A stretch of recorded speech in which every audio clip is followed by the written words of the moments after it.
Seperti cerita Nabi Adam kan, cerita selama ini itu Nabi Adam itu kan anaknya ben lahir kan lanang wedok, ya toh. Terus lahirnya lanang wedok, sampai totalnya kan 176 kan gitu kan. Ini secara umum loh ya putrane. Kemudian Nabi Adam itu cerita dari guru-guru dan juga yang bersangkutan juga rawuh itu cerita. Aku kini gini ceritane wong umum itu koyok dianggap tikus. Jadi tikus ya anak akeh. Jadi aku kini dianggap tikus, anakku akeh. Muhammad menghentikan sampai begitu. Terus kemudian dalam hadirnya dia menghentikan anakku ki 12 dari 3 istri.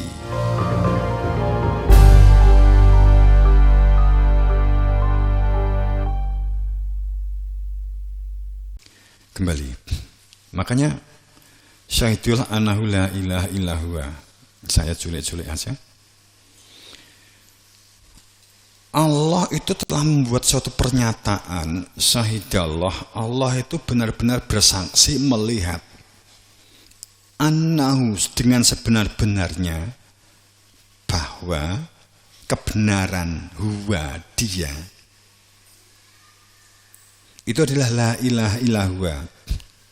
Hanya jika seseorang mengenal dia tersimpan di dalam hati, kemudian dia dijadikan sebagai orientasi hidup, dijadikan sebagai pedoman hidup, dijadikan sebagai tujuan hidup, dan itulah sebenarnya hakikat hidup.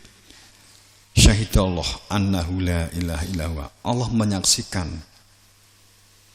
tentang keberadaan dia. Itu adalah la ilaha illallah. Bersungguh-sungguh la ilaha dalam menjalani kehidupan, kembangkan potensimu, akan tetapi proyeksi batinmu adalah huwa dia. Malaikat juga demikian, mereka bersaksi wa ulul ilm, dan orang-orang yang berilmu itu pasti juga demikian. Orang-orang berilmu pasti menyaksikan keberadaan Tuhan. Malaikat pasti bersaksi keberadaan Tuhan. Fa innama bil qisti. Maka kehidupannya menjadi kehidupan yang adil.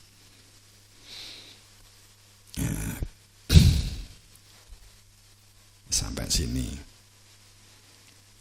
saya nambah satu aja untuk menguatkan dari sebuah perilaku.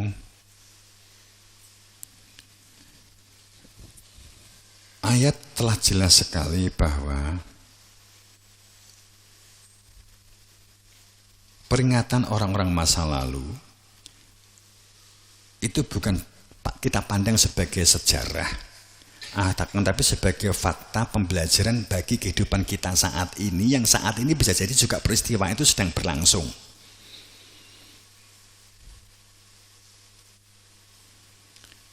Model beragama, apakah saat ini benar-benar di dalam kebenaran al-hakami rabbik, atau beragama kita selama ini beragama nenek moyang? Kalau saya berbicara sejak atas, syahidallah annahu la ilaha illallah. Kalau saya berbicara sejak awal tadi, qalatul arabu ammana, bahwa jangan katakan iman, kalau Islam iya, karena iman harus menyaksikan langsung berhadapan-hadapan. Itu. Jika tidak, maka wa idkillahum ta'alau ila ma anzalallahu wa ila rasul, dan seterusnya. Kalau hasbuna ma jadna alaih. Apakah orang-orang yang tidak menyaksikan keberadaan Tuhan dan tidak menyaksikan keberadaan Rasul, mereka dikatakan orang yang beriman? Quran di Maidah 5, artinya Maidah surat ke-5 ayat 104 ternyata tidak mengatakan demikian. Apakah orang yang tidak bersaksi atas keberadaan Tuhan hanya didasarkan yakin tapi tidak mengenal? Berarti adalah kepercayaan. hanya yakin keberadaan Nabi Muhammad sebagai Rasul, tapi tidak pernah bertatap muka.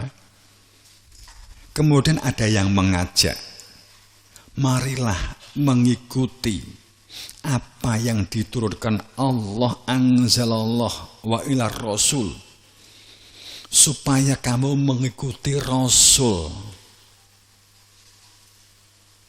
dalam bersaksi keberadaannya diri Tuhan, dan bersaksi atas keberadaan diri kamu, dan bersaksi atas keberadaan Nur Muhammad atau Nur Isa atau Nur Ibrahim atau Nur Musa, atau keberadaan para Rasul sebagai cahaya Tuhan.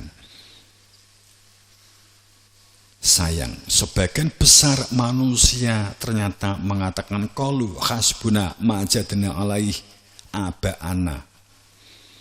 Cukup kami mengikuti bapak kami, mbah kami, dan nenek moyang kami. Cukuplah kami menjadi pengikut-pengikut bapak-bapak kami dan nenek moyang kami. Yang kami dapati dari mereka bapak-bapak kami itu yang kami kerjakan. Dari bacaan-bacaan bapak-bapak kami, itu yang kami ikuti. Kemudian ayat ini dilanjutkan. Awalau kana aba'ahum la ya'lamuna. Apakah bapak-bapak kamu itu telah makrifat mengenal Tuhanmu dan mendapatkan SK dari Tuhanmu, sehingga dia berhak menyampaikan kebenaran dan berada di dalam kebenaran?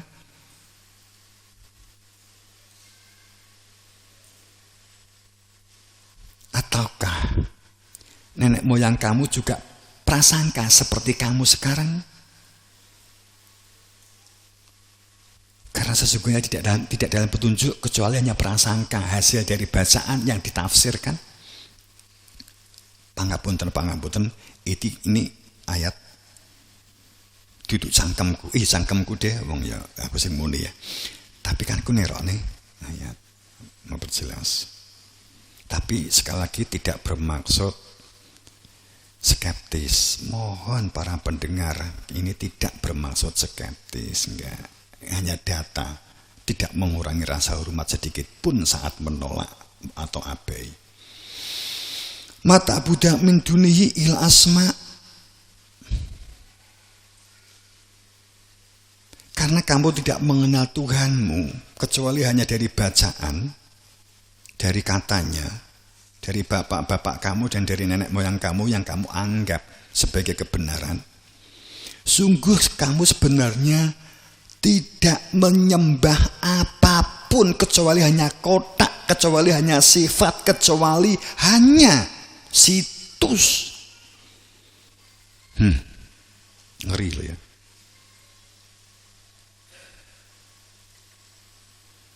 Kamu hanya menyembah nama-nama yang kamu sepakati itu sebagai Tuhanmu. Padahal itu hanya kamu perlu dari nenek moyangmu, yang dirumuskan oleh nenek moyangmu. Dan kamu juga tidak mengenal dengan nenek moyangmu yang membuat tulisan itu.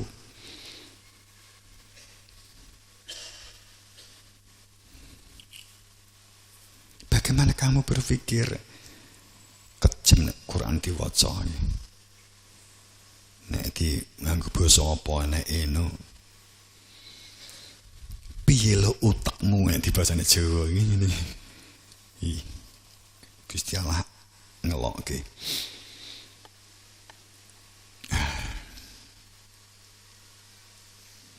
Am indahumul ghaibu fahum yaketubun. Ataukah di sisi mereka para nenek moyangmu, bapak-bapakmu itu mengenal al-ghaib dengan pasti, menyatu dengan al-ghaib, fahum yaketubun, sehingga kemudian mendapatkan perintah dari Tuhanmu untuk menulis kitab. Pangapunten, ini ayat ya. Am indahumul ghaib fahum yaketubun. Ataukah nenek moyangmu dalam membuat rumusan, kemudian menuliskan tuangkan di dalam buku, itu didapat dari sisi al-gaibnya diri Tuhan, mengenal Tuhan dan dapat perintah untuk menulis. Am atanahum kitab fahum Allah, dan seterusnya lah, panjang. Ataukah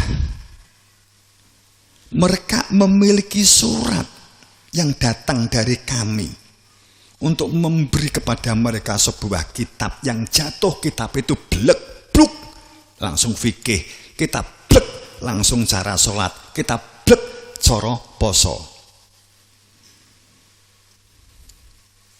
turun dari langit, jatuh dari langit. Apakah kami memberi mereka sebuah kitab yang datang dari langit? Blek. Ternyata tidak. Ternyata itu rumusan kamu. Kamu membuat konspirasi kepadaku, kata Tuhan. Sehingga mereka mendapatkan keterangan-keterangan yang mereka tulis sendiri. Kemudian mereka ikuti dari tulisan itu oleh mereka sendiri. Ternyata bukan dari seperti turun hujan. Blek.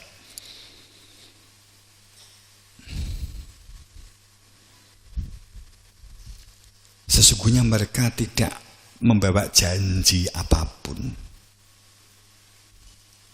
kecuali hanya tipuan-tipuan yang kemudian banyak pengikutnya. Kemudian tipuan itu menjadi tipuan berkesinambungan.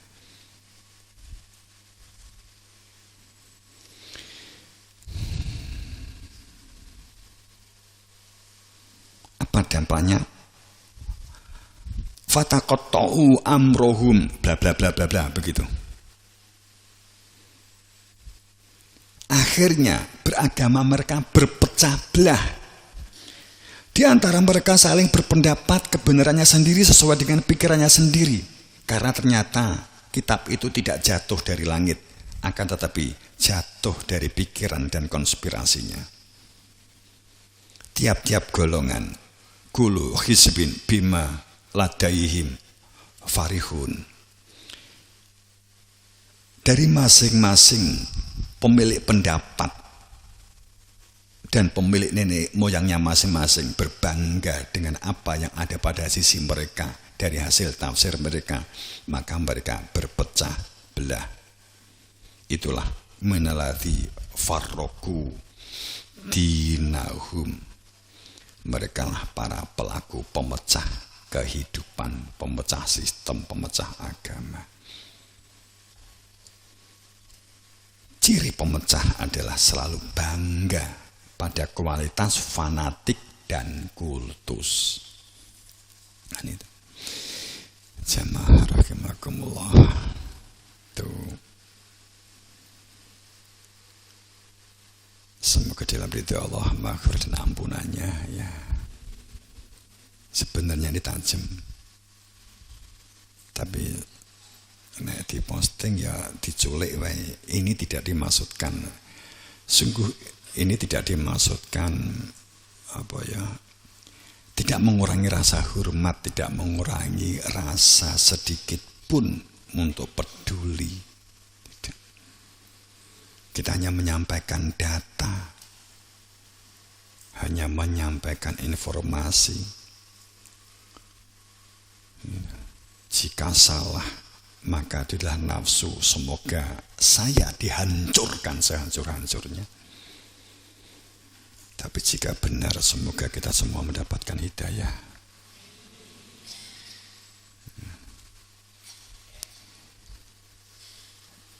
Dan kemudian nanti yang jamaah, insya Allah nanti sholat malam, insya Allah semoga Romo bisa sehat nanti, karena saya ajak fidak khusus, fidaan khusus untuk berkaitan dengan ini. Sudah pada titik mentok ya, kata ya, kita pasrah kepada Allah, mengembalikan kembali atau tidak ya, kita pasrah kepada Tuhan. Akan tetapi Romo dikasih alat untuk menolak berbagai fitnah yang hebat yang telah Romo terima selama ini. Kemudian ini nanti, makanya memang doa-doa yang selama ini memang saya angkat, tapi tidak utuh, karena kalau utuh ya berarti bencana. Tapi ini sudah mulai kita angkat. Kemudian lengkapnya nanti Jumat Legi depan, karena Jumat Legi depan, malam Jumat depan itu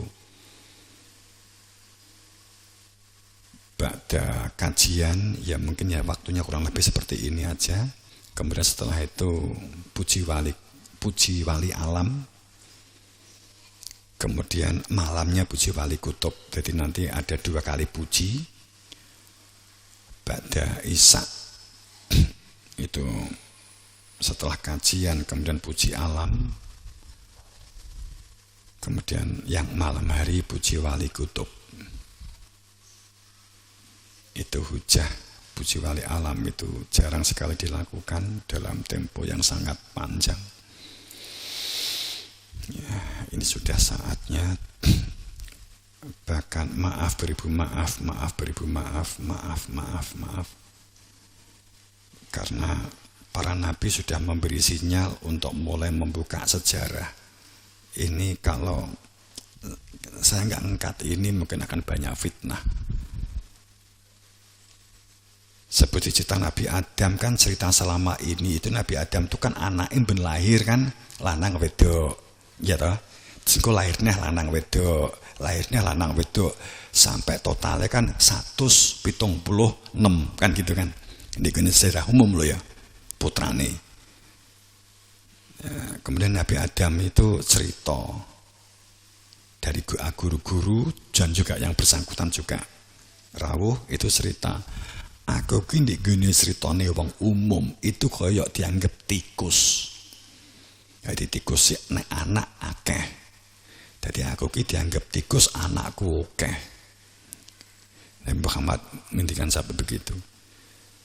Terus kemudian dalam hadirnya dia menghentikan anakku ki 12 dari 3 istri. Dan tidak seperti itu babar pisan sama sekali, enggak. Saat itu wis akeh menungso. Aku ya wis ngelarang nikah antar dulur, wis dilarang. Enggak seperti cerita selama ini hasil karangan para pemikir. Kan itu. Ini tapi memang beliau ngendikan ya untuk internal saja, nggak apa-apa. Jadi beliau cerita seperti itu. Terus dia keluar dari surga, Siti Hawa itu sopo? Itu sopo toh? Habil Kabil itu sopo toh? Kan itu. Habil Kabil itu bukan makna nama. Habil itu orang yang punya guru. Qabil itu orang yang nggak punya guru. Makanya yang diterima yang Habil, yang Qabil nggak diterima. Dan seterusnya. Ini kita akan cerita di selain waktu. Tapi ini nanti kan kalau sudah cerita ini kan nggak usah di shooting, geger ke wong Jobo. Geger. Ini saatnya.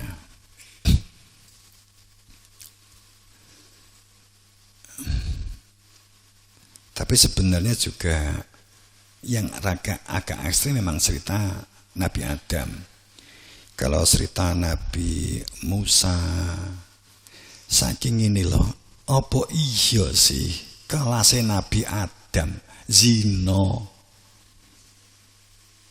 Nabi Adam itu kan dapat fitnah kan zino, makan buah kuldi. Yang dimaksud kuldi itu ya perempuan. Ulo itu laki-laki kena fitnah bla bla bla. Terus Nabi Musa enek cerita. Jadi Nabi Musa itu enek isu cerita. Aku kadang pangapunten teman-teman pondok, kiai, ustad sing nek cerita kendel banget. Jadi Nabi Musa itu titite cilik. Terus kemudian jadi fitnah, diolok-olok. Akhirnya pada saat mandi telanjang, baju yang diletakkan di batu itu tahu-tahu gelinding. Akhirnya Nabi Musa terpaksa harus ngejar batu itu karena mengejar baju. Itu katanya mukjizatnya, salah satu mukjizatnya Nabi Musa. Setelah dia lari kan akhirnya telanjang kan kontral kandul. Ternyata nggak kecil Ngino tinggi cerita jan aku nenek ustaz cerita ku itu cangkeme. Ini lagi bla-blaan aku jan kebangetan itu. Mosok ngono dadi cerita, dadi mukjizat. Wes jan. Gregetan kadang. Sang gregetan iki mergo Nabi Musa ya gregetan gitu loh. Aku ki duwe cerita di porno, ceritaku ki porno kan ini. Aku melayu udo kontral kandul. Enggak ngono ngawur. Itu enggak begitu. Terlalu banyak yang harus diluruskan.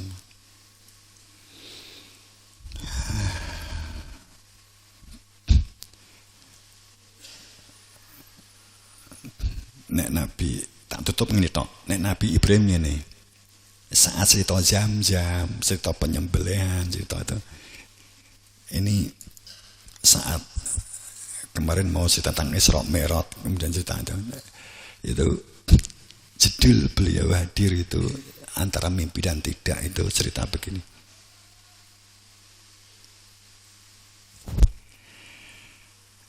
Lawang aku lo Mekah lo gung tau roh rupane.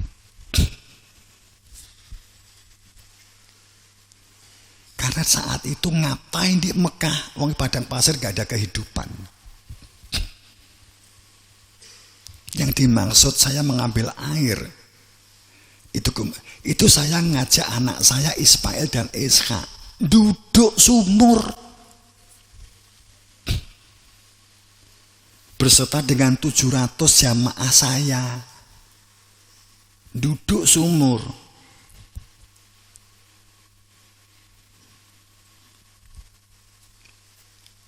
Memang ada cerita Nabi Ismail kepleset, jatuh, hampir kependem, iya. Tapi bukan berarti kemudian Nabi Ismail itu gedruk, itu enggak. Ya jenengan kelurus kita, bagian jenengan sing lurus nih. Itu terus tempatnya di sok wae di nggone banyune di posisi airnya di mana, tapi yang jelas sumurnya itu lebarnya kurang lebih 8 meter diameter itu lingkaran itu diameter. Ini kan lingkaran. Berarti lingkarannya kurang lebih 8 kali 3 kan begitu kan? Kurang lebih. Di mana itu tempatnya? Enggak jauh-jauh amat dari tempat duduk kamu, dari sini, enggak terlalu jauh. Bila yang lama itu di India, di Thailand, di Champa, itu yang agak lama, di penghujungnya berada di wilayah Nusantara. Tapi dia ngendikan, aku ki urung tahu di Arab. Terus dia ngomong begini, mosok watu sing tanggi benai kain benakne Ka'bah pijakane disebut makom Ibrahim, mosok aku nggawe berhala gitu. Makom Ibrahim itu kan pijakannya Nabi Ibrahim benakne Ka'bah. Terus dia cerita, wong biyen kaine angel bla bla bla bla.